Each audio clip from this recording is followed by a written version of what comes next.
And you've just heard On and On and On by the Little Kicks, taken from their new album, People Need Love. And I'm so pleased to be joined by Steven Milne from the band. Hello, Steven. Hiya, how you doing? I'm well, thanks. I'm really well. And I'm really enjoying the album. What can you tell us about People Need Love? Well, it's been a bit of a labour of love. It was recorded in the summer of 2019 we started. And then we probably got 80% of the record done. And I think we were one session short of finishing, which was actually just making a couple of single tweaks due for April 2020 when the pandemic happened. So it was recorded at CamGlen in Glasgow. Well, Hamilton. I better not say Glasgow. It's Hamilton, think, and proud.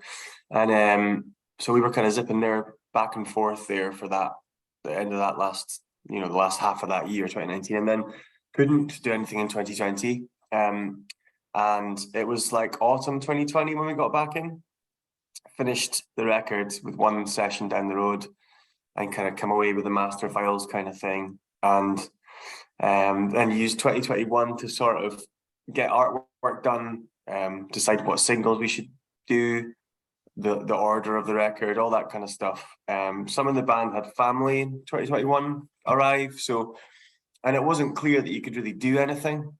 We all felt like it needs to be played live, and we are only going to make it work if we can support it with some gigs. So we just decided to sit it out. And then it looked a lot more promising the start of this year, so we decided to go for it and kind of put that release date in. Because we had album launch dates and everything held for like 2020, and then we moved them back to 2021 a couple of times, and then managed to somehow get good dates for this autumn. So once we were kind of clear that it was looking a bit brighter and you could actually see people again, and we felt like, let's just go for it. If we don't go for it and put a date in the diary, it's never going to come out. And then here we are, and it's finally out, and it's strange that it's gone from being on a kind of secret thing on people's phones and our hard drives to now it's everywhere. So it's a nice feeling as well. That's interesting that you felt, it wasn't just that you felt the need to get the album out, but also back it up with a tour, that was very important, that the two went hand in hand. I think for us, we're probably a little bit old school in our approach, in that, like, I like to go and see the band and get the record, and I like the idea that the songs are slightly different live to how they might be in the record, although we do, play them as close as we can. I think our crowd are sort of like Six Music-y, sort of like, they buy vinyl, they like to come and see the show, and I think we kind of feel like that too. So if we put it out on Spotify without a vinyl ready, it's just going to kind of, we're not a big band, so it's just going to go into the well of other releases that's out that week. And I think that would be a real shame for such an effort that we've put into it, and all the work we've put into it and the time for it just to sort of drop that way. So we were kind of pained to do it initially, but actually it made sense to just wait and get the whole thing out as we normally would, kind of thing. And I think there's been genuine excitement about having the Little Kicks back. Certainly people I've spoken to have said, well, there's a new Little Kicks record you're coming out, and there does seem to be, I think you're probably right, it's people who want to see you live as well, and literally buy a t-shirt and all of that kind of stuff. That's nice to hear, because it's weird when you're away for so long, you do wonder if anyone's going to really care when you come back. And we did some gigs in June. We did like 4 shows in June, and the plan with those was basically like, we're terrible at procrastinating, and we actually have our own band room. So one of the things that was good in the pandemic was the drummer took on a space and he turned it into, we had a really old space that we used, but it was a bit of a crap place. It was pretty damp, and the way that these places usually are, in the middle of nowhere, and it's dank and horrible. And we got this new place, and he's done a really great job on it. It actually used to be Runrig's office in Aberdeen. It's weird. It's like Runrig pictures and stuff. But anyway, so we've got this space that's ours, and every week we've got our night. But actually, we can kind of have any night that you want. But when you can have any night you want, you don't necessarily stick to the plan. And with family and commitments and stuff, it's like it only needs one guy to say, "Oh, I'm struggling a bit tonight," and the whole thing falls apart. And we just felt like, right, let's put some gigs in the diary, because we need to find out just if anyone's actually still interested, but also for us to have a deadline.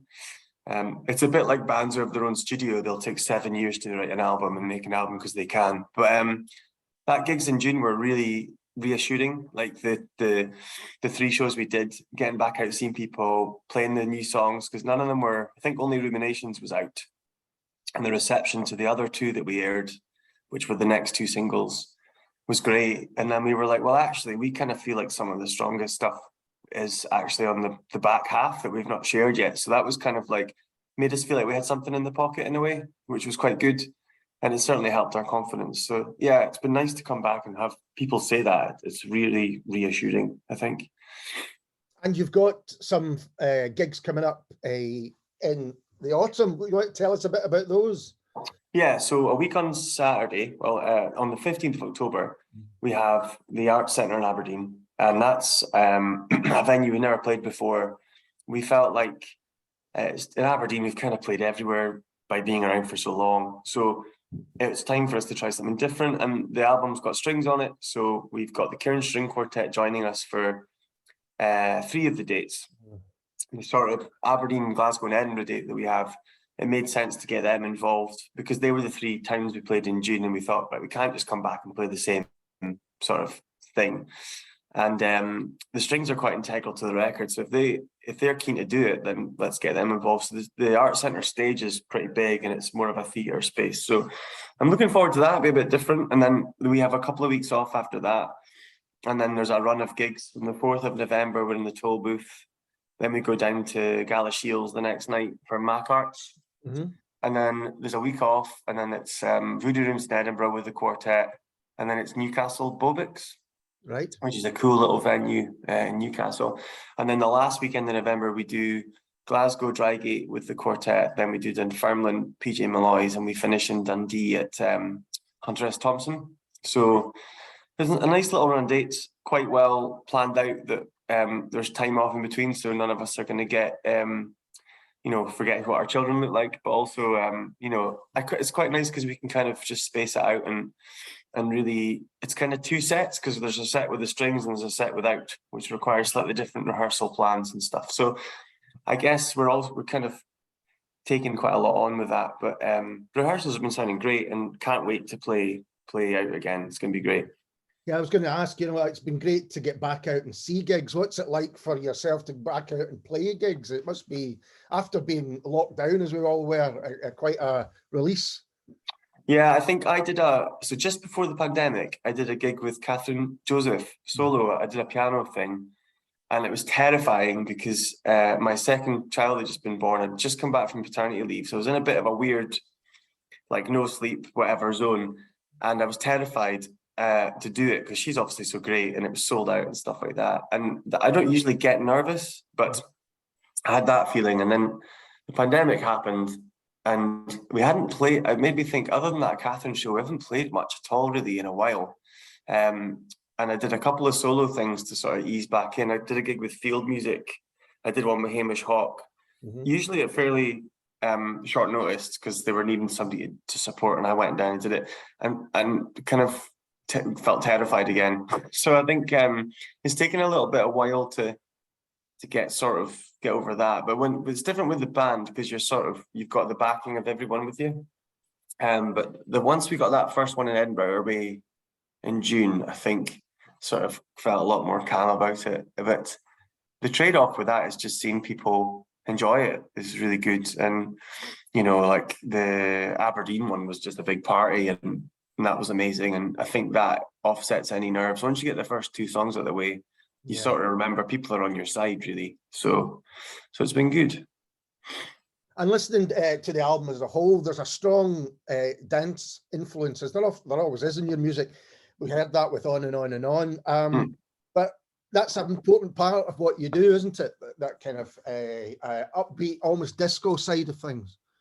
Yeah, I think since the 2013 record, we're in quite a lucky position in that our most popular songs tend to be the weird things like On and On and On, or Heartbreaks 1 and 2, which is a 9.5 minute long disco song. And I think we're quite lucky because if our most popular stuff was the jingle jangly indie stuff, we'd have to keep repeating that all the time. But because people seem to like Yeah. some of the dancier stuff or the more weirder elements of things. We can kind of go in any direction we want, which is quite a good luxury. So something like On and On and On, which is purely fun, really, Yeah. is possible, because you're not going, this is just a bit ridiculous, this is just a 3-minute house piano riff that's not going to go anywhere. People are kind of into that, and I think we kind of feel like, someone once said to us, you're kind of like, I could hear you guys on Radio 2, but you don't equally fit on BBC 6 kind of thing. And I think that's a fairly good summarization of, you've got something like Wake Up Entertainment, which is very poppy, and then you've got, you know, On and On, which is a bit darker, and then something like Communicate, which is almost like a sort of sparse, you know, Paul Buchanan attempt at something. So I feel quite lucky that we're able to sort of go in those different influences and things. And I think Paul really helped us with that record, because he's so musically, you know, he just knows his music. So you're sitting there going, oh, this bit kind of needs to sound a bit like Can, or do you think we could get the piano to sound like Niels Fram? And he's like, yep.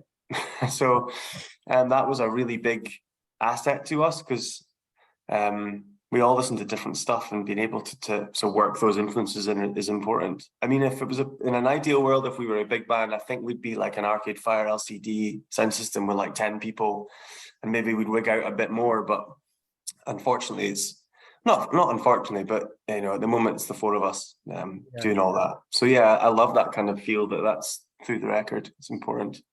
I mean, there's still a kind of epic sound to it. You say it's just the four of you, but you're creating something, I'm sure, along with your producer, that feels substantial in that way, similar to those artists you mentioned. Mm.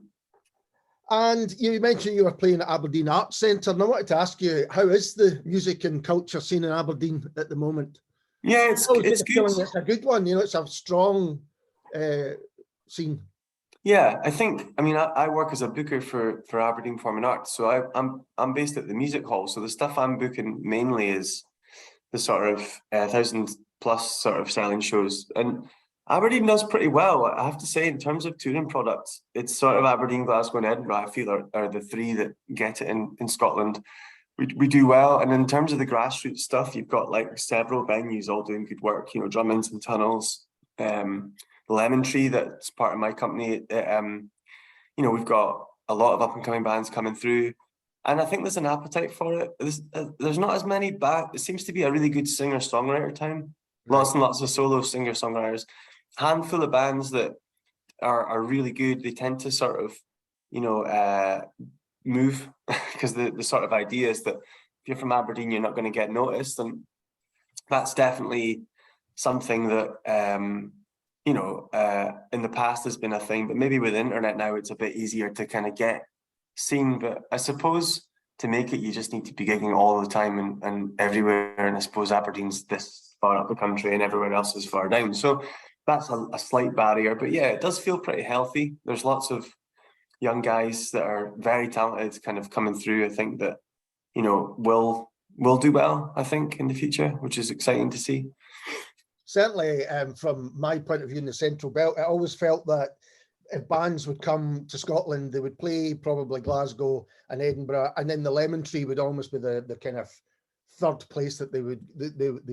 And I think now, hopefully, it's more spread out than that. You know, I think Dundee's doing better, and you know, further there's a Highlands and Islands tour, for instance, that they seem people to go after. Yeah, I think you just need. I think from Aberdeen's point of view, sometimes it's a bit harder to convince them that it's worth coming up.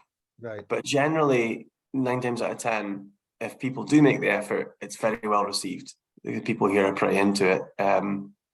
Sometimes you're caught out and you put something on and you think that'll fly, and then you remember that you're not promoting in Glasgow or Edinburgh, and it's not necessarily as, you know, like Nick Cave didn't sell out up here, you know, stuff like that, and you're like, what? How does that happen? But actually, we're not as wide in terms of our audience as other places. But you know, like one thing that I found really encouraging our Aberdeen gig was I didn't know half the crowd, and the names on the ticket sheet, I didn't really recognize some of them, and some of them were international students and stuff. And there was a guy stopped me in the street the other day. He's coming to the next show, and he was a kind of foreign guy I'd never met, and he was kind of saying, oh, the band scene in Aberdeen's great and stuff. So to hear that from someone that's just come into the city is quite encouraging, I think.